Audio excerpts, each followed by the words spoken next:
কত কথা বলো রে মন ওই নাসাইর দোকানে, কত কথা বলো রে মন অশীল কাজে গিয়ে।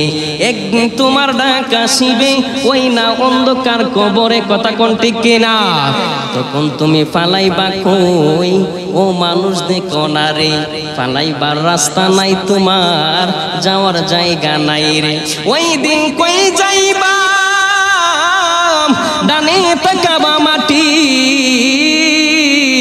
বামে তাকাবা মাটি, সামনে তাকাবা মাটি, পিছনে তাকাবা মাটি, উপরে বাঁশের ছানি, কোনো জায়গা যাওয়ার তোমার রাস্তা নাই। ওই দিন তোমার আমার কোনো উপায় থাকবে না, উপায় থাকবে আপনি আমার দুনিয়ার এই কর্মটা। কর্মর দুইটা দিক আছে, আগেও বললাম, একটা হইল নেক কর্ম, আরেকটা হইল আপনি আমার বদ কর্ম। পৃথিবীতে যত আলিম ওলামা রয়েছে, কেউ না কেউ বলে আসতেছে একদিন এই পৃথিবীতে আমরা থাকবো না, নাকি থাকবো? কিন্তু মানুষ আমরা এমন পাপের মধ্যে নিমজ্জিত রে, এমন ভাবে পাপের সাগরের মধ্যে ডুবন্ত, মনে হয় একদিন নয়, 50 বছর নয়, 60 বছর নয়, 70 বছর নয়, 100 বছর নয়, মনে হয় লক্ষাধিক বছর আপনি আমি এই দুনিয়ার মধ্যে থাকবো। হারাম খাইতে দ্বিধাবোধ করি না, হালাল পথে আমরা চলতে চাই না। একটাই কারণ, কারণ আপনি আমার ইমানের মধ্যে মরিচিকা পড়ে গিয়েছে। আর ইমানের মধ্যে যদি মরিচিকা পড়ে যাই রে বাবা, তাহলে ওই ইমান দিয়ে আপনি আমি কোনোদিন জান্নাতের সুগ্রাণ পাবো না। ওই ইমান আপনি আমাকে একটাই জায়গায় নিয়ে যাবে, যেই জায়গায় থাকবে না শান্তি, যেই জায়গায় থাকবে না শান্তি সুখ, ওই জায়গাটার নাম হলো আপনি আমার পরিচিত একটা নাম, জাহান্নাম। আমরা কি জাহান্নামে যেতে চাই? বলেন, আমরা কি জাহান্নামে যেতে চাই? কিন্তু মানুষ বড় নির্বোধ, এই দুনিয়ায় কেউ ভালোভাবে চলতে চায় না, ভালো কথা শুনতে চায় না। কারণ কি জাননি? কারণ ইমানের মধ্যে যে মরিচিকা পড়ে গিয়েছে, ভালো কথা শুনতে চায় না। ভালো কথা শুনলে ওই তাদের গা জ্বলে, গা জ্বলে, গা জ্বলে। বন্ধুরের কারণ কি জানেননি? ওই শয়তান নামক যে আপনি আমার পিছনে ক্ষতি সাধন করার চেষ্টা করে, হাসরের ময়দানে যখন আপনি আমাকে দাঁড় করাইবে, বন্ধুরে আপনি আমি শয়তানের দোহাই দিয়ে কিন্তু চলে যাইতে চাইব, কিন্তু শয়তান বলবে আল্লাহ, ওগো আমার পরওয়ার, আমার কোনো দোষ নাই। তাদেরকে দুনিয়াতে যেমন আলেম ওলামারা জান্নাতের পথ দেখাইছে, নেক পথের রাস্তা দেখাইছে, তেমনি ভাবে আমি শুধু জাহান্নামের পথ দেখাইলাম। তারা জান্নাতের পথ বেছে নিল না, এতে আমার কোনো দোষ নাই। আমি শুধু তাদেরকে জাহান্নামের রাস্তাটা দেখায়া দিলাম। আর আলেম ওলামা যারা ছিল, তারা জান্নাতের পথ দেখাইছিল, তারা জান্নাতের পথ বেছে নেয় নাই, তারা জাহান্নামের পথ বেছে নিয়েছে। আজকে এই ময়দানে আমার কোনো দোষ নাই, আমাকে দোষ দিয়ে লাভ নাই, তাদের রাস্তা তারাই চিনে এসেছে। এখন ওই রাস্তা দিয়ে তাদের ঠিকানা হবে আল্লাহর তৈরি জাহান্নাম। মানুষ মনে করে কবরে দিলে মনে হয় মানুষের জিন্দেগি শেষ হয়ে যায়, দুনিয়ার জিন্দেগির শেষ আছে, কিন্তু পরকালের জিন্দেগির শুরু আছে, শেষ নাই। দুনিয়ার জিন্দেগির শুরু আছে, আবার শেষও আছে। বড় জোর আপনি 80 বছর বাঁচতে পারেন, বড় জোর আপনি 100 বছর বাঁচতে পারেন।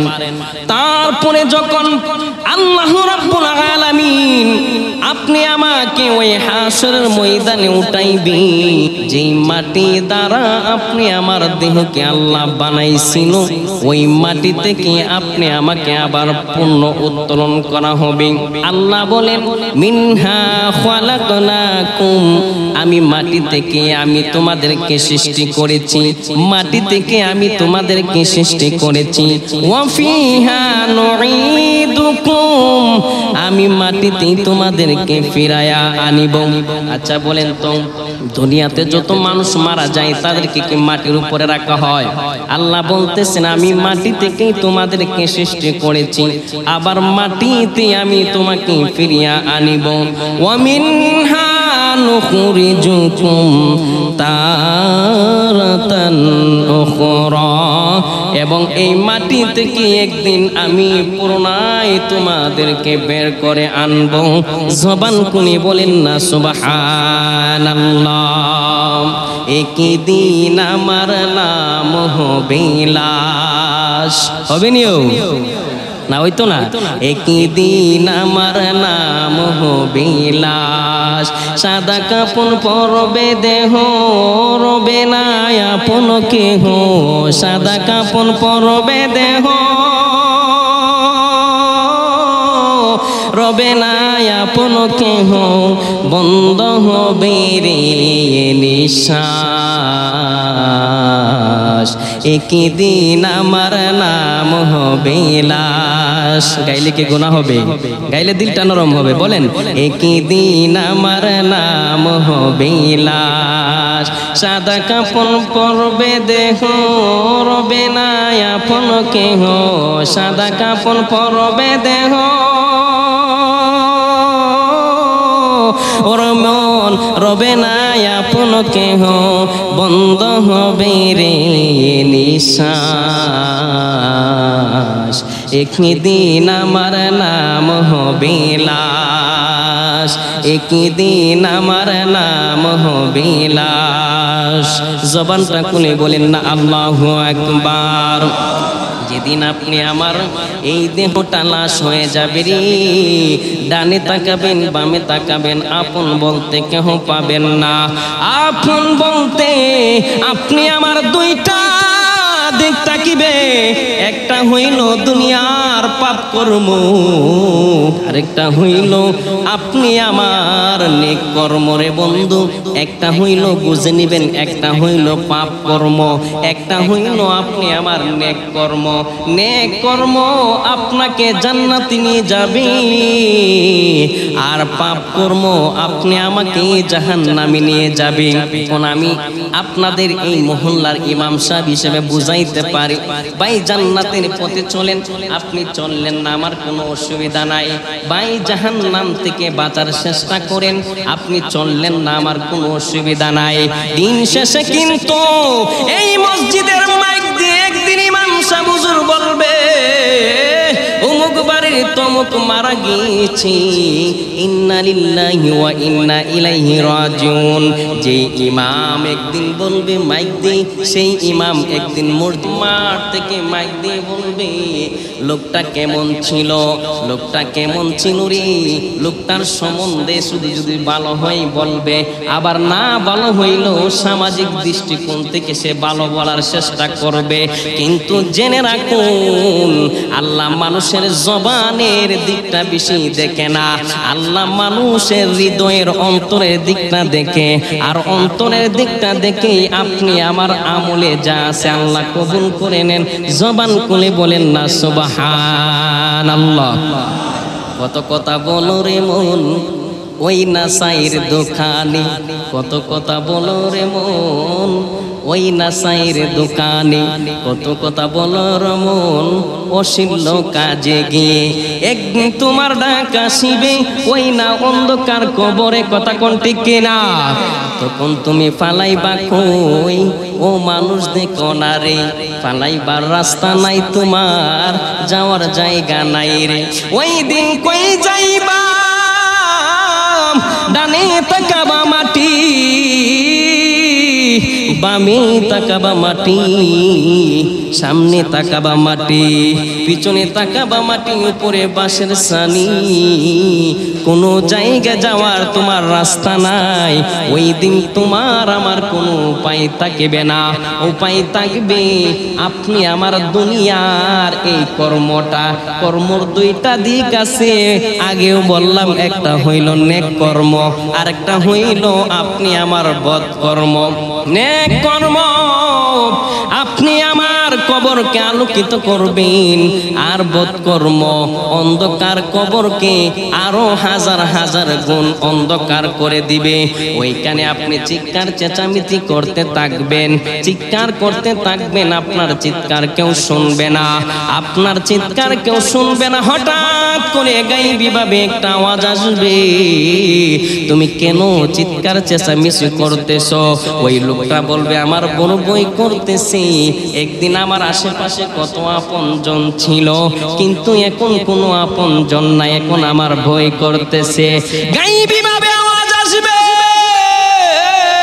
এ আল্লাহর বান্দা তোমার ভয় করার কারণ কি তুমি দুনিয়া হইতে নেক আমল নিয়ে আসতে পারো নাই আজকে যদি নেক আমল নিয়ে আসতা ওই কবরটা তোমার আলোকিত হয়ে যাইতো আর তুমি চিৎকার চেঁচামেচি করতা না তুমি ওই কবরের ভিতরে আল্লাহর কুদরতি পায়ের মধ্যে সিজদায় পড়ে যেতে জবান খুলে বলেন না সুবহানাল্লাহ সুবহানাল্লাহ বলতে লজ্জা লাগে আল্লাহ বলেন বান্দা যত সুবহানাল্লাহ বলবে বান্দার জবানের পবিত্রতা আমি তত দান করে দিব বলেন না সুবহানাল্লাহ এখন মানুষ দুইটা জিনিস আপনার করতে চায় না একটা হইলো আপনার প্রশংসা সেটা সে করতে চাইবে না কিন্তু মৃত্যুর পরে সে চাইবে মানুষ মানুষের প্রশংসা করতে চায় না গীবত ছাড়া এটা মানুষের সবচাইতে বদ স্বভাব কিন্তু দেখবেন কিছু মানুষ ঝগড়া করে না মারামারি করে না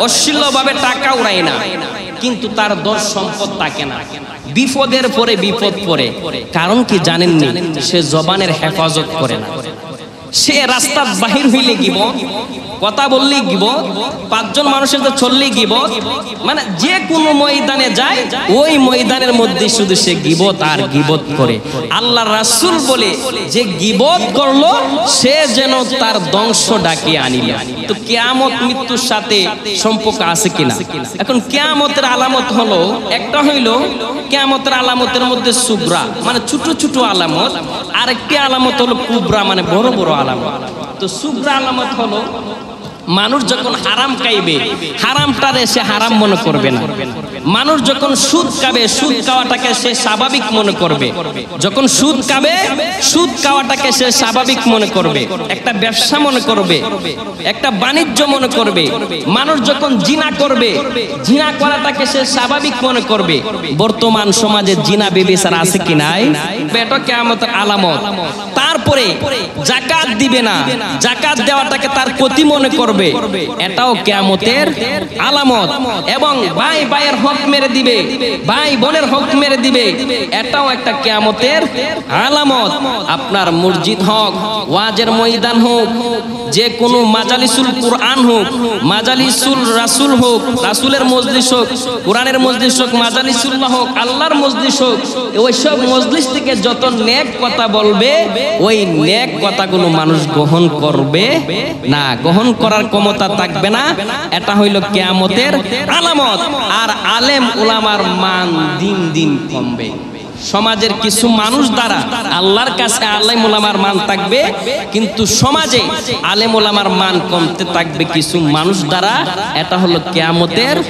আলামত বাইরে আমি শুধু বুঝাইতে পারবো ভাই সুদ খায়েন না ঘুষ খায়েন না জিনা কইরেন না বেবিচার কইরেন না হারাম খায়েন না হালাল পথে চলেন আরেকটা কিয়ামতের আলামত হলো মদ ইয়াবা ফেন্সি যত ধরনের ড্রাগস আছে এগুলো স্বাভাবিক মনে হবে সমাজে মদ খাওয়া আছে কি নাই গাঞ্জা খাওয়া আছে কি নাই আসেনি তো এগুলোকে স্বাভাবিক মনে করবে সমাজের মানুষ বিচার করবে না স্বাভাবিক মনে করবে এটাও হলো কিয়ামতের আলামত এখন আমি অনুরোধ করতে পারি, ভাই গাঞ্জা খায়েন না, ফেঞ্চি খায়েন না, ডাইল খায়েন না, মদ খায়েন না, সুদ খায়েন না, ঘুষ খায়েন না, হারাম খায়েন না, হক মাইরেন না, মানে যত ধরনের জিনা ব্যভিচার কইরেন না। এখন যদি আমি এগুলো বলতে যে কারো গায়ে লাগে, এটাকে আমার কোনো কিছু করার আছে? বলেন, আমি কারো নাম নিয়েছি, এখন যদি বলেন যে হুজুর আপনি সুদের কথা বললেন কেন, জিনার কথা বললেন কেন, ঘুষের কথা বললেন কেন, ভাই ভাইকে হক মেরে দিছে এটা বললেন কেন? এই সমাজে অসংখ্য ভাই আছে, ভাইয়ের হক মেরে দিছে, কথা কোন আছে কি নাই? এখন ওই ভাইটা কি নামাজে আসে নাই? ওই ভাই মনে মনে ভাবতেছে, হাই রে হুজুরের কাছে কে যেন আমার কথাটা বইলা দিছে, আমি দেখছি হুজুরে আমার দিকে আঙ্গুল দিছে। আচ্ছা, আমি যে আঙ্গুল দিছি, আপনি আঙ্গুলের দিকে কতজন মানুষ তাকাইছেন আমার আঙ্গুলের দিকে? দেখেন, সবাই আমার আঙ্গুলটা দেখতেছেন তো? আমার আঙ্গুলটা আমি এভাবে ধরতেছি, আপনারা দেখতেছেন না? এখানে কয়টা আঙ্গুল? আরো আওয়াজ বলেন, কয়টা আঙ্গুল? এখন কয়টা? এখন কয়টা? এখন কয়টা? পাঁচটা।